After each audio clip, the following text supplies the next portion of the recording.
Hey everyone, talking about Emerald Green by the House of Oud. This used to be called Royal Stone and it was exclusive to the UK store Harrod's for I think several years. And now it's being released to anyone to be able to get it. Same looking bottle, basically they just changed the name to Emerald Green for the regular release. The notes on top for this are blood orange, tangerine, pink pepper, and bergamot. In the mid, jasmine, cardamom, and fresh ginger. And in the base, white musk, patchouli, and ambergris.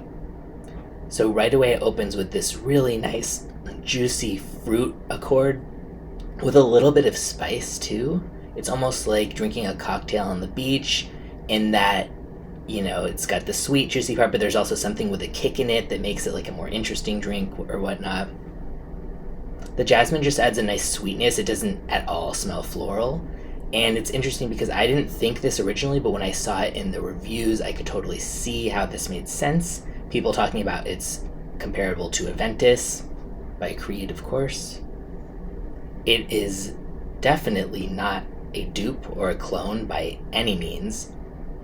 And I don't think this would be redundant to wear, even if you already wear Aventus. Some other people were also comparing it to Baccarat Rouge, and I could actually see how this could be considered almost like a combination of Aventus and Baccarat Rouge. By the time it gets to the base, it loses a lot of that juicy fruitness from the opening, and it becomes more like a refined patchouli, ambergris, and musk, which makes sense. Those are the notes. And at that point, I'm not as big of a fan. I'm not a fan of musk. I'm not a fan of patchouli. I'm not really that into ambergris. But it's really refined. It's really nice. And I think if you at all have an inclination towards those notes, that you would like it. So the price for this is $250 for a 75 milliliter. On one hand, that seems pretty overpriced. This isn't like the craziest scent ever. There's a lot of other stuff that kind of has elements of this, but on the other, the House of Oud just has amazing bottles. Got one of mine. This is Live in Colors. Really, really nice. And they're all hand painted by Italian artisans, actually, in Italy and whatnot. So I feel like that justifies some of the price being so high. Also, it is a high quality, nice scent, refined and appealing. So I can somewhat see that, but I do feel like it's a bit overpriced for what it is.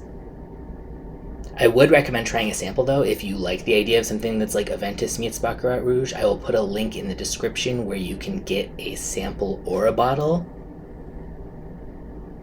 And I think if you like juicy with a light spice and then something with a more refined dry down, this could be perfect for you. Very unisex.